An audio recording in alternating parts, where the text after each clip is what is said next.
Évangile de Jésus-Christ selon saint Marc. Le premier jour de la fête des pains sans levain, où l'on immolait l'agneau pascal, les disciples de Jésus lui disent: « Où veux-tu que nous allons faire les préparatifs pour que tu manges la Pâque ?» Il envoie 2 de ses disciples en leur disant: « Allez à la ville. Un homme portant une cruche d'eau viendra à votre rencontre.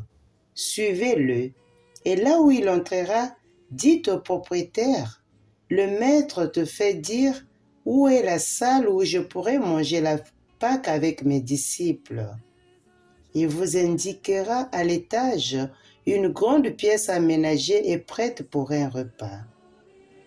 Faites-y pour nous les préparatifs. » Les disciples partirent, allèrent à la ville, y trouvèrent tout comme Jésus leur avait dit, et ils préparèrent la Pâque. Pendant le repas, Jésus, ayant pris du pain et prononcé la bénédiction, le rompit, le leur donna et dit: « Prenez, ceci est mon corps. » Puis, ayant pris une coupe et ayant rendu grâce, il la leur donna. Et ils en burent tous. Et il leur dit: « Ceci est mon sang, le sang de l'alliance versé pour la multitude. Amen, je vous le dis, je ne boirai plus du fruit de la vigne jusqu'au jour où je le boirai nouveau dans le royaume de Dieu. » Après avoir chanté les psaumes, ils partirent pour le mont des Oliviers.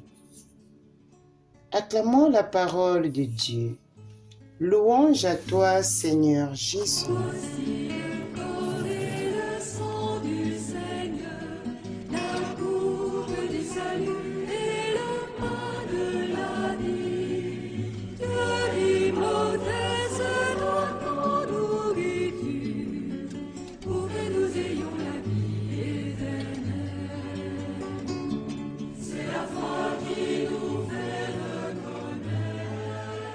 Chers frères et sœurs, chers abonnés de 3 minutes d'évangile, bonjour. Les chrétiens catholiques disent « allant à la messe » pour indiquer qu'ils vont à la messe le dimanche. Les protestants disent « allant à la Sainte Communion ». Les orthodoxes, eux, disent « allant à la Sainte Liturgie ». À cet égard, le catéchisme de l'Église catholique nous rappelle la richesse indissoluble de ce sacrement qui s'exprime à travers les différents noms qui lui sont donnés. Chacun d'eux évoque des aspects particuliers. Scène du Seigneur, fraction du pain, assemblée eucharistique, mémorial de la passion et de la résurrection du Seigneur, saint sacrifice, sainte et divine liturgie, communion, sainte messe. Ce sacrement s'appelle avant tout l'Eucharistie, parce qu'il est action de grâce à Dieu. L'Eucharistie, ce sacrement, signifie action de grâce. Le mot Eucharistie vient du grec Eucharistie et signifie action de grâce. Rendre grâce est bon pour nous, parce que dans la vie, nous recevons beaucoup de Dieu et des autres. Dans l'Eucharistie, de quoi rendons-nous grâce à Dieu? Pour les merveilles qu'il accomplit dans l'histoire, dans la vie des gens. Nous reconnaissons la bonté et la fidélité de Dieu envers nous.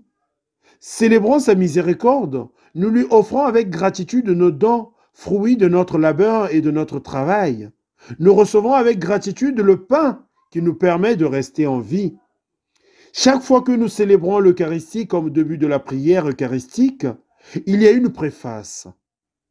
Dans le dialogue initial entre le président et l'Assemblée, il y a ces paroles que nous répétons souvent de manière automatique et habituelle, sans y prêter beaucoup d'attention. Que le Seigneur soit avec vous et avec votre esprit. Élevés nos cœurs, ils sont tournés vers le Seigneur. Rendons grâce au Seigneur notre Dieu, c'est bon et juste. C'est vraiment bon et juste notre devoir, source de salut, de rendre grâce toujours en tout lieu. Remercier, nous le disons à toutes les messes, est une bonne chose. En ce dimanche, solennité du corps et du sang du Christ, lisons-nous dans l'évangile de Marc. Et pendant qu'il mangeait, il prit le pain et dit la bénédiction, le rompit et le leur donna en disant, « Prenez, ceci est mon corps. » Et il prit une coupe et rendit grâce, et il les donna tous, et ils en burent tous, et leur dirent, « Ceci est mon sang, de l'alliance répandue pour plusieurs. » À l'intérieur du pain, à l'intérieur du calice, dans ces paroles se condense, pour ainsi dire, toute l'histoire que Jésus a vécue avec ses disciples.